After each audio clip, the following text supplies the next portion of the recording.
매일 시험을 보고 꼴찌만 하는 아이가 있어요. 그 아빠가 참다 시험 보는 전날 밤 아들을 불러요. 그리고서는 중대 발표를 하듯 한 가지 아들에게 제안을 합니다. 아들아, 네가 만약에 꼴찌를 면하면 소원을 하나 들어주겠다. 그러니까 이 아이가 매일 시험을 보면 꼴찌 인생이에요. 그 아들이 기뻐하잖아요. 야, 그거 꼴찌에서 하나 면하는 건 뭐 그렇게 어렵지 않지요. 정신만 차리고 옆에 있는 꼴찌에서 2등 하는 놈보다 하나 더 맞으면 되니까 꼴찌는 면할 수 있잖아요. 얼굴이 화색이 돌고. 그래서 기뻐하는 모습을 보니까 아빠가 한마디 더 붙였어요.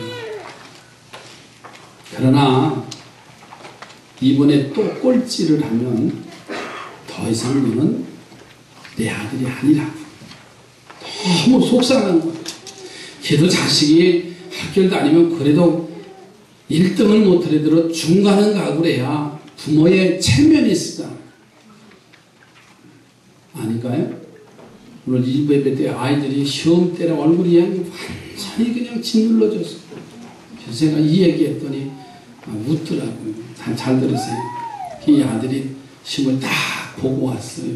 그 아빠는 기대가 되는 거냐. 이번만은 그래서 삼산중학교에서 꼴찌는 면하겠지. 마음이 기뻐서 아빠가 아들에게 묻습니다. 야, 어떻게 됐냐? 그랬더니 아들이 대답합니다. 뭐라고 대답하겠어요? 아저씨 누구세요? 기대는 야, 그래도 야, 꼴찌는 면했겠지 하는 그 기대를 잔뜩 했는데 이 아들놈이 아저씨 누구냐? 왜? 꼴찌를 면하지 못하면 너는 내 아들이 아니라고 했으니까는 이놈이 참 꼴찌 할 만하지요. 그렇게 이런 사람이 크게 될 인물 같기도 하고. 인간 생활에는요, 사람이 걸어야 가야 할 길이 있어요. 스승은 사도의 길을 걸어가요. 가정주부는 주부의 길을 걸어가야 그 가정이 건강하잖아요. 신사에게는 신사의 도가 있다고 했어요. 사업을 하는 사람들에게는 상도가 있어요. 예술하는 사람들에게는요, 예도가 있어요. 적어도 믿음의 사람들은요, 성도라는 가야 할 길이 있어요. 나는 크리스찬이라고 하면서 때로는 모양만, 예수의 모습만 나타나고 내 속은 텅텅 비어 있지 않는가. 현재는 속도의 시대입니다. 지금은 질주의 시대예요. 뭐 스마트폰도요, 광속 몇 하면서 우리가 생각하지 못하는 속도의 시대예요. 요즘 젊은이들은요, 인터넷이 느리거나 스마트폰이 느리면은 다 던져버려요. 빨리빨리 무언가 오기를 기다리고 나타나기를 기다려요. 사람이 사람답게 살기 위해서는 그가 가야 할 길을 바로 걸어가는 것이 사람의 본분입니다. 현대 문명의 척도는 그 나라의 길을 보면은 알 수가 있다는 거예요. 여러분, 우리나라도요, 알지 못하는 길들이 너무 많이 열려져 있어요. 이게 웬일이야? 전에 없었는데. 지난 주간에 목회 세미나 때문에 속초에 한 10여 년 만에 간 것 같아요. 갔더니 늘 거기 가면 대명콘도에서 세미나를 많이 하는데 그 이름은 없어졌더라고요. 거기에 펜션, 호텔 다각적으로 세워진 것을 보면서 야, 이렇게 달라졌구나. 그래서 우리나라도 길을 사방으로 고속화도로를 놓고 고속철을 놓고, 여러분 로마 문명이 최고로 발달됐을 때 세계의 모든 길은 어디로 통한다 그랬어요? 로마로 통한다고 했어요. 여러분 중국이 후진성을 면하지 못했던 이유 중에 하나는 뭐냐면, 이 중국 사람들은 길을 내는 대신에 성벽을 많이 쌓았었어요. 그러나 현재는 중국이 세계 고속철의 70%를 가지고 있답니다. 길이에. 전 국토가 1일권이라는 거예요. 미국이 고도로 발달된 현대 문명을 이룩한 이유 중에 하나는 동서로 철도가 연결됐을 때입니다. 고속도로가 거문줄처럼 연결됐을 때 세계 최고의 부강한 나라가 될 수 있었어요. 역사상 최초로 고속도로를 건설했던 사람은 다윗 임금입니다. 다윗은 국가적인 번영을 위해서 이웃나라와 협상을 하면서 고속도로를 건설을 했습니다. 인간이 가야 하는 삶의 길을 가리켜서 형이상학적이라는 표현을 해요. 또 우리 주변에 있는 길을 표현하기를 형이하학적인 길이라고 말합니다. 요한복음에 예수님께서 말씀하시지요. 나는 세상의 빛이요 생명의 떡이라고, 참 포도나무라, 나는 양의 문이라고 하시면서 또한 나는 길이요 진리요 생명이라고 말씀하셨어요. 예수님 자신이 인생에 걸어가야 할 길이라 이렇게 말씀을 하셨어요. 모든 성인들을 보세요. 교주들을 보세요. 하나의 구도자였고 길의 안내자였습니다. 그래서 공자는 이런 표현을 했지요. 아침에 길을 깨달을 수 있다면 저녁에도 좋다. 저녁에 죽어도 좋다는 말을 했어요. 석가는 길을 찾기 위해서 가출해서 10년간 방황했던 것을 알 수가 있어요. 마호멧 같은 사람도 진리를 알기 위해서 구도자의 길을 갔어요. 그런데 예수님만이 내가 누군가를 찾은 것이 아니라 내가 길이라, 내가 진리라고, 내가 생명이라고 말씀을 하셔요. 나는 여러 길 중에 하나가 아니라 유일한 길이라고 말씀을 하셔요. 인간이 하나님 앞에 갈 수 있는 유일한 길은 예수님 뿐이라고 말씀하셨어요. 유일한 진리요 유일한 생명, 이 길을 가지 않고는 아버지께로 올 자가 없느니라 말씀하셨어요. 여러분, 이 길을 갈 때에 우리는 번영과 축복과 평화와 자유와 구원을 얻게 될 줄로 믿습니다. 저는 그래서 오늘 말씀의 제목을 인생이 가야 할 참 삶의 길이 뭔가, 이 말씀을 드리려고 해요. 오늘 이 본문의 말씀을 통해서 은혜 받는 아침이 되기를 주의 이름으로 축복합니다. 인간이 가야 할 참 길이 뭐냐? 첫째는 바른 길을 걸어야 인간답게 살 수가 있습니다. 삶의 참된 의미와 가치관은요, 오늘 우리가 바른 길을 걸어가야 돼요. 인생에는 두 종류의 길이 있다고 그랬잖아요. 하나는 인간이 걸어가야 할 바른 길, 정도. 다른 한 가지는 거짓된 길, 사도입니다. 그래서 시편 27편 11절에 시편 기자가 이렇게 고백합니다. 여호와여, 주의 길로 나를 가르치소서 그랬어요. 길을 찾아 헤매는 인생들의 모습을 통해서 나의 길을 가르쳐달라고 그랬어요. 유행가 가사 중에서 인생은 나그네 길, 어디서 왔다가 어디로 가는지, 구름 따라 바람 따라 하나님께 가야 하는 길을 알지 못할 때 인간은 불행해지기 시작했어요. 구약의 모세와 많은 예언자들은요, 이스라엘 백성들에게 선포합니다. 여기가 바른 길이니 이 길을 걸어가야 하나님의 축복이 임할 것이라고 선지자들이 계속해서 말씀하시는 거예요. 여호와의 길을 가르쳐줬어요. 그 길을 바로 듣고 바로 깨닫고 간 사람들은 축복의 길을 갔지만, 이 길이 생명의 길이고 바른 길이고 의로운 길이라고 함에도 불구하고 잘못된 길로 택한 성도들의 삶은 멸망할 수밖에 없었어요. 그것이 이스라엘의 역사입니다. 제2차 세계대전 때 독일의 히틀러가 1942년 추운 겨울에 독일군 30만 명을 동원해서 소련 모스크바를 침략하러 갑니다.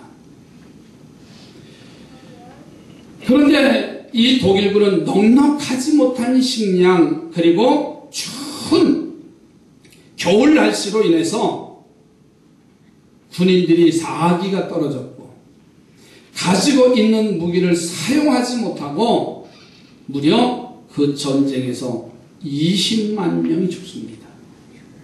30만 명의 군대가 동원됐는데 20만 명의 군대가 전사를 해버려요. 거기다가 9만 명이 포로로 잡혀갑니다. 그리고서는 독일로 돌아온 군사는 겨우 6천 명에 불과했어요. 히틀러 한 사람의 잘못된 욕망으로 그 자신이 잘못된 길을 갔기 때문에 많은 사람들이 희생을 당합니다. 전멸하다시피 했어요. 여러분, 잘못된 길을 택한 사람들은요, 패망의 길로 갑니다. 그런 가운데 예수님께서는 내가 곧 길이라고, 내가 곧 생명이라고, 내가 진리라고 선포하시면서 나를 따르라고 말씀하셨어요. 양과 돼지의 잘못된 점은, 다른 점이 뭐냐면, 만일 양과 돼지가 똑같이 진흙탕에 빠졌다면 양은 그 진흙탕 구렁텅이에서 탈출하려고 발버둥치고 난리칠 겁니다. 그런데 돼지의 습성은 이게 웬 놀이터냐 하면서 어떻게 해요? 빠져나 구렁텅에 나올 생각을 하지 아니하고 그곳에서 뒹굴고 노는 거예요. 양과 돼지의 습성은 다릅니다. 혹시 우리의 실수로 인해서 내가 잘못된 길에 들어섰을 경우라 할지라도 우리는 즉시 방향을 바꾸어서 바른 길로 가는 성도들이 되시기 바랍니다. 이 길이 아니라고 하면, 내가 선택한 것이 잘못된 길이라고 한다면 바꿀 수 있는 사람이 바로 승리하는 사람입니다. 근데 어떤 사람은 내 인생은 갈 대로 가자고 망가졌다고 하면서 자기 마음대로 사는 사람은요, 그 진흙탕에서 헤어나올 방향은 없습니다. 참된 신앙의 길을 걸어가야만이 우리의 생명의 구원을 받을 수 있기 때문에 그래요. 사랑하는 성도들이요, 실수했다 할지라도 괜찮습니다. 문제가 있다라고 해도 괜찮습니다. 나의 선택한 것이 잘못된 길이라고 한다면 방향만 바꾸면 되잖아요. 예수님 바라보면서 그 길을 택하기만 하면 되잖아요. 그런데 세상에 많은 사람들은 될 대로 되라 하면서 자기 인생을 망가치는 그런 불쌍한 영혼들이 얼마나 많아요. 히랍의 절인 소크라테스는 말합니다. 사는 것이 중요한 것이 아니라 바르게 사는 것이 중요하다 그랬어요. 산다고 다 사는 게 아니잖아요. 바르게 살 수 있다는 거. 여러분, 가난해도요, 바르게 살면 되잖아요. 배우지 못했어도 바르게 살기만 하면 되잖아요. 내가 소유하지 못했어도 정말 바르게 살면 되잖아요. 또 비겁하고 실패한 것 아닙니다.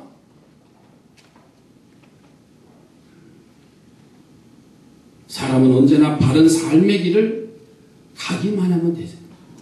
그러므로 내가 곧 길이요 진리요 생명이라고 말씀하신 그리스도로 말미암지 않고는 참된 삶의 의미와 보람을 찾을 수 없을 것이고 하나님의 나라에는 더더군다나 들어갈 수 없습니다. 옆에 분을 축복하십시다. 바른 길을 걸어가시기 바랍니다. 좀 더디면 어때요? 바른 길 가면 되잖아요. 남보다 덜 가졌으면 좀 어때요? 남보다 덜 이제 뭔가를 소유했으면 좀 어때요? 정말 주님을 바라보면서 부끄럼 당하지 않고 가면 되잖아요. 두 번째로는 그리스도의 길을 걸을 때 풍성한 삶을 살아갈 수가 있어요. 오늘 본문 말씀에 예수님께서 부활의 길을 가려고 하는데 제자 중에 하나인 도마가 그 길을 내가 어떻게 알 수가 있습니까? 이렇게 물어요. 예수님께서는 이 제자의 물음에 내가 곧 길이요 진리요 생명이라고 말씀을 하셔요. 또 나를 믿는 자는 나의 하는 일도 할 것이요 나보다 더 큰 일을 할 수 있을 것이다. 나를 영접하는 자는 은혜와 진리가 충만한 가운데 살 것이라고 말씀하셨어요. 우리 인생은 나그네 길을 가는 것이라고 하잖아요. 그 길은 외로운 길이잖아요. 한 번 지나면 다시 돌아갈 수 없는 길이 우리 인생의 길이잖아요. 우리가 가야 하는 길은 좁고도 험한 길이잖아요. 시련의 길이잖아요. 그러나 우리는 이 길을 가야만 합니다. 많은 사람들이 아쉬워서 내가 학창시절로 다시 돌아갔다면, 내가 20년 전, 10년 전으로 돌아갔다고 한다면 그냥 희망사항에 불과하지 내 인생을 다시 10년 후, 20년 후, 30년 전으로 되돌릴 수 없잖아요. 그죠? 추억에 어려서 사는 거예요. 그러니까 제주도 가서 옛날 학교 교실에 가서 교복도 입어보고 모자도 삐뚤어 써보고 가방도 옆에다 껴보고 교복도 입어보고 도시락도 거기 또 난로 위에다 올려놓고 왜 그렇게 좋아하는지 모르겠어요. 아쉽다고 말이죠. 아쉽다고 말이죠. 내가 학창시절로 중학교 고등학교 그 시절로 갔으면 그때 해보지 못했던 것 참 멋있게 했을 수 있을 텐데 아주 또 얼마나 뻥이 세요. 모자도 삐뚤어 못 쓰고 다녀봤으면서 나는 또 이렇게 해보고 다녔대나. 그렇게 해보고 싶은 희망사항에 불과하지요. 다 범생들밖에 더 있어요. 꾸준히 아이들한테만, 내 새끼들한테만 공부하라고 막 난리치잖아요. 이게 되돌아갈 수 없는 인생이다. 누가복음 15장에 가서 보면 어떤 방탕한 아들이 아버지의 곁을 떠나서 마음대로 살다가 거지가 돼서 돌아오는 얘기가 나오죠.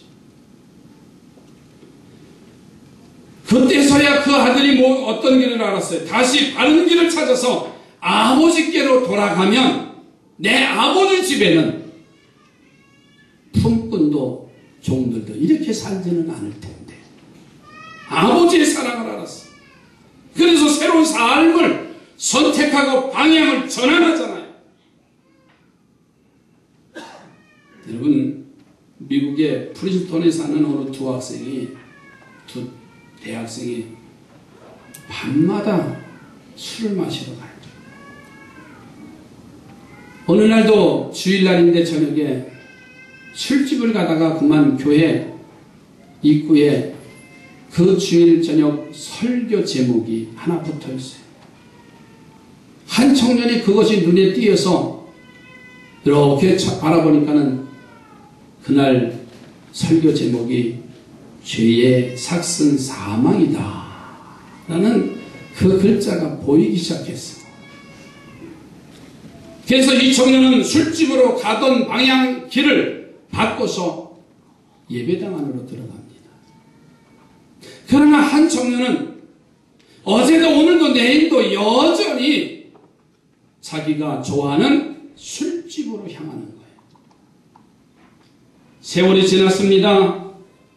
한 청년은 믿음의 삶, 삶의 방향을 바꿔서 신실한 삶을 살아가고, 한 청년은 알코올 중독자가 되고 중죄인의 자리에 들어섰어요. 오랜 세월이 흐른 뒤에 대통령 선거하게 되는데, 그 교회를 찾아간 소년이 대통령에 당선됩니다. 그 소식을 전하던 호의 신문을 받아들였던 감옥의 철장 안에 들어있는 한 청년은 그 신문을 붙들고 눈물을 흘리는 한 장면의 모습이 나옵니다. 그는 바로 옛날 거리에 술집을 찾아다니며 방탕의 생활을 하던 그 청년이었습니다. 예수 그리스도의 길은 생명과 은혜와 축복과 번영의 길입니다. 우리는 이 길을 걸어가야 합니다. 우리 모두 함께 이 길을 걸어가면 기쁨과 즐거움과 평화가 찾아올 줄로 믿습니다. 좁고 험한 삶의 길을 우리는요, 예수님과 함께 걷는 거예요. 캄캄한 밤중에 길을 걷는 것과 같이 우리에게는 외로울 때도 있고 고통스러울 때도 있고 슬플 때도 있어요. 그러나 우리가 그리스도와 함께 걸으면, 예수와 같이 걷는 우리들의 삶은 피차 사랑을 나누는 풍족한 삶이 될 줄로 믿습니다. 참된 가치관을 바라보면서 진리의 길을 따라 걸어가는 우리의 삶 속에는요, 항상 하나님의 은혜와 축복을 경험하는 그 기쁨과 보람이 내 삶의 현장에 하나하나 나타날 줄 믿습니다. 여러분, 그리스도의 길을 걸어가는 풍성한 삶을 누리기를 주님의 이름으로 축복합니다. 마지막 세 번째로는 우리는 바른 길을 통해서 목적지에 도달할 수가 있습니다. 인생의 길은 되돌아오지 못하는 외길입니다. 꼭 한 번밖에 갈 수 없는 일반 통행의 길이 우리 인생의 길이에요. 이 삶의 길은 유일한 생명의 길 되시는 예수 그리스도를 끝까지 따라서 가야 할 길입니다. 여러분의 가정의 자녀들이 고등학교를 들어가고 그 어려운 대학을 들어갔다고 생각해 보세요. 근데 입학해서 들어가는 것도 중요하지만 이 아이가 잘 전공하고 자기의 학문을 전공해서 졸업하는 게 더 중요합니다. 그래야 성공했다고 말하잖아요. 우리는 마지막까지 결승점에 이르도록 달려가야만이 구원과 생명의 길에 도달하게 되어지잖아요. 힘들고 어려워도. 여러분, 마라톤이 그렇게 존경을 받는 이유 중에 하나는 42.19km는 사람의 한계를 극복하는 거리래요. 그래서 마라톤에 1등하는 사람도 중요하지만 그 마라톤에 완주한 사람들의 모습을 보세요. 포기하지 않습니다. 도중에 달리다가 쥐도 날 수가 있고 어려움을 당할 수도 있고 일어나지 못하는 그런 상황까지도 올 수도 있어요. 그러나 그 꼬린점에 다른 사람보다 몇 시간이 더 걸려도 그 꼬린점에 도달하는 사람들은 관중들이 박수를 치고 환호성을 불러 이제 외치고 있어요. 왜 그럴까요? 포기하지 않았다는 겁니다. 그 힘들고 어려운 과정을 이겼다는 거예요. 여러분, 신앙에 분명한 목적이 있어지시기 바랍니다. 제가 요즘 자전거를 열심히 타고 있습니다. 시간 나면. 전에는 교련대교 쪽만 갔다 와도 다리가 아파가지고 그냥 쉬기 싶고 그 다음 날 몸이 불편해서 누워있기도 하고 그런데 지금은 매일 연습하다 보니까 저 40km 정서진까지 갔다 와도 별 그렇게 피곤한 걸 몰라요. 지지난주에는 아들하고 3일날이지요? 3일날인가요? 지지난주 언제 지난 주간에는 아들하고 야 우리는 가보자. 그리고 서울 쪽을 다녀왔어. 걔 여의도를 지나 여의도를 갔다 오는 것도 한계점이에요. 근데 달리다 보니까 사람들이 많고요. 자전거 타는 사람이 많고서 야 조금만 더 가자. 조금만 먹을 건 하나도 안 가져갔어. 마실 물도 안 가져간 거예요. 단지 주스 2봉지만 가져간 거예요. 가다 보니까 잠실까지 간 거예요. 이게 돌아올 길이 막막하잖아요. 그래서 아들 보러 야 이왕이면 저 남산 타워까지 갔다 오자. 그래서 잠실대교를 건너서 그래서 한남동으로 올라가서 이제 거기서부터 이제 이 비탈길이 언덕길이에요. 그리고서는 저 장충동 쪽으로 넘어가는 그 길로 가서 국립극장 앞으로 딱 올라가서 거기 이제 올라가는 길이 있어요. 버스가 다니는. 야 가자. 한번 이왕 왔으니 가자. 남들은 버스 타고 올라가고 걸어 올라가는데 이 부자지간에 열심히 경쟁하듯 아들은 또 내 보호자가 되는 듯 뒤에서 쫓아오면서 막 페달을 치면서 가는데 숨은 여기까지 차. 도저히 갈 수가 없는 거예요. 중턱에 가서 한 번 딱 섰어요. 그러면서 서울을 내려다 보니까 괜찮더라고요. 야 여기서 끌고 가면 네가 또 창피하잖아. 자전거 끌고 가면. 야 타자. 그러니까 또 막 페달을 올라서 남산 팔각정 아래까지 올라갔는데 사람들이 얼마나 많았죠. 자부심이 생기더라고요. 나를 봐주는 사람이 없나. 그랬더니 먼저 자전거 타고 올라온 젊은이들이 얼마나 많은지 몰라요. 거기서 배고프니까 빵 하나 음료수 하나 사 먹으면서 올라오는 사람들의 모습을 본 거예요. 하나같이 자전거 타고 올라오는 사람들은 야 완주했다. 완주했다 하면서 얼굴이 그렇게 막 밝은 거예요. 여러분 우리 신앙도 마찬가지일 것 같아요. 마지막까지 결승점까지 믿음을 지키는 일 얼마나 소중해요. 생전 가보지 아니한 그 길이라 할지라도 남들이 개척해놓은 그 믿음의 길을 가면서 때로는 숨이 턱까지 차올라오고 때로는 먹을 것이 없어도 그 길을 가는데 좀 쉬어가면 어떻습니까? 그 목적지까지 가니까 그리고서는 페이스북에 올려놓으니까 막 박수가 난리가 났어요. 박수 쳤죠. 우리 집사님 한 분은 목사님 다음엔 같이 가요. 그래 같이 갑시다. 제 목표가 하나가 있어요. 시골집까지 갔다 오는 거예요. 근데 가을이 돼서 바람이 너무 세요. 바람을 등지고 가면 편할 텐데 맞이하고 가면 이거는 죽는 것 같은 것 같아요. 제가 왜 이런 말씀을 드리냐면 우리 신앙도 마찬가지입니다. 우리는 천국 가는 백성입니다. 분명한 결승점이 있어. 거기까지 달려가는 거예요. 그렇다고 평탄한 길은 아닙니다. 거기는 십자가의 길이라고 했어요. 거기는 좋은 길이라고 했습니다. 그러나 주의 십자가 바라보며 믿음을 가지고 달려가십시오. 미국의 어느 사학자가 마틴 칼리카크라고 하는 사람의 혈통, 그 가정의 가문의 혈통을 조사했답니다. 그는 무질서한 생활을 하는 알코올 중독자였어요. 그가 늙어서 죽은 뒤 150년 동안에 그 후손들이 480명의 후손이 생겼어요.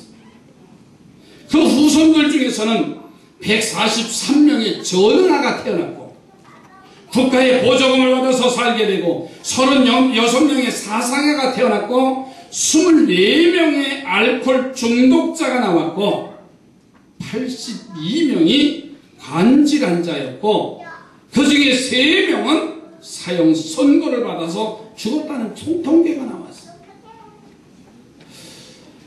저는 이 설교를 하면서 준비하면서 우리 내 집안의 가게들을 좀 한번 만들어 보고 싶어요. 내 집안은 어떤가? 사랑하는 성도들의 가정의 가계도는 어떤가? 그 한 사람으로 인하여서 150년이 지난 그의 가계도를 결정해 보니까는 143명 전응하, 알코올 중독자 82명, 24명, 가한질환자 82명, 무질서하고 방탕한 생활을 하는 사람들은요, 자신만이 파멸당하는 것이 아니라 그 후손들까지도 죄악의 영향력이 미쳐지고 있다는 거예요. 자녀들은 그 부모들이 걸어간 발자취를 따라서 걸어가잖아요. 시편 1편 6절에 말씀합니다. 대저 의인의 길은 여호와께서 인정하시나 악인의 길은 망하리라. 풍랑이 일어나는 세대, 갈 길을 잃어버린 방황하고 있는 이 시대에 어느 길을 가야 할지 알지 못하는 인생들에게 예수의 길을 가르치는 자가 되시기 바랍니다. 예수님께서는 내가 길이요 진리요 생명이라고 말씀하셨어요. 여러분은 오늘 이 외치시는 주님의 음성을 듣고 목적지에 도달하도록 진리의 길로 바로 서서 승리자가 되기를 주의 이름으로 축복합니다. 기도합니다.